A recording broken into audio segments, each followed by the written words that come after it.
Warm greeting from Touch History. Greetings and congratulations from Touch History. I, Parvez Kamal, am trying to present the history of America, Europe, Asia, Africa, based on true events. Feeling the urge to inform the next generation? Today's history is about Adolf Hitler. Now start. The story of Adolf Hitler begins in a quiet Austrian town called Braunau am Inn, where a baby was born on a spring day in 1889. The sunlight fell on wooden shutters and cobbled streets, and no one could have guessed that this child would one day ignite the fury of a continent.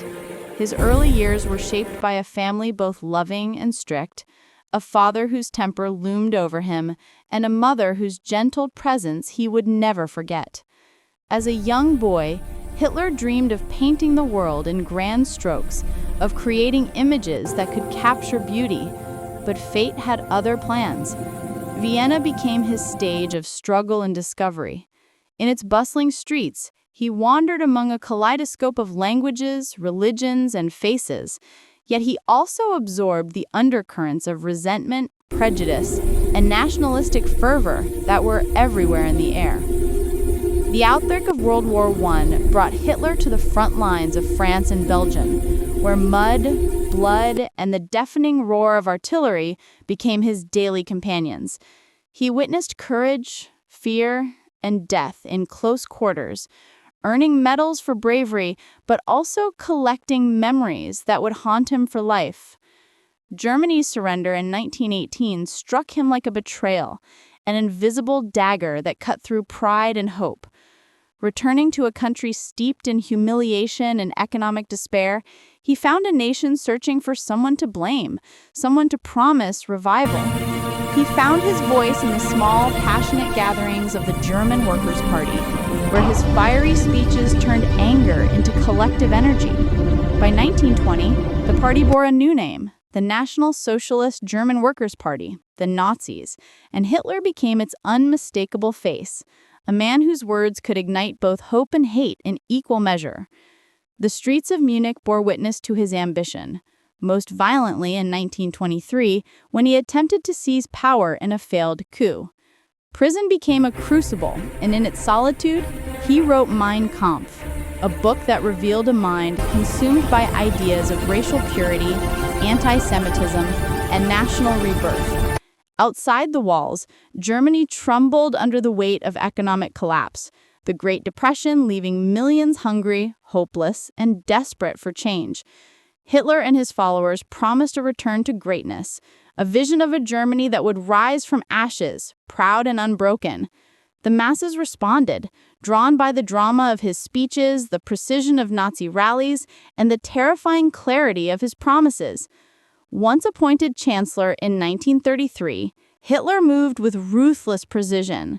The Reichstag fire became a pretext to strip away freedoms, silence opponents, and rewrite the rules of governance.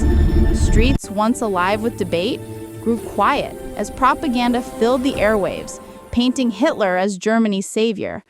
Behind the grandeur of parades and banners lay a chilling reality.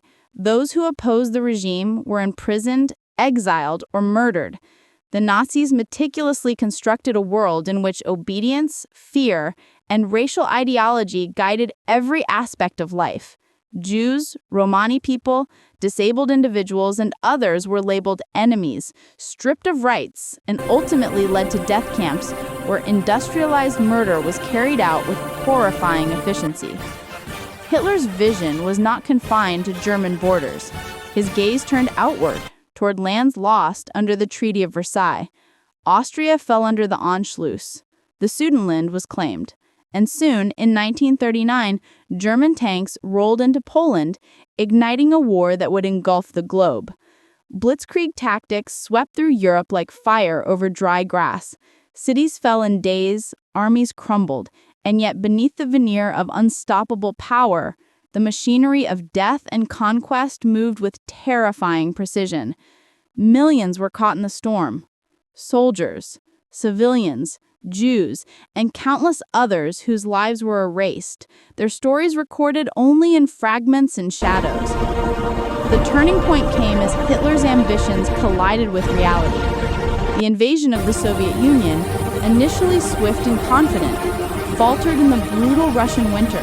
Supplies dwindled, morale broke, and the Soviet resistance hardened into a wall of steel.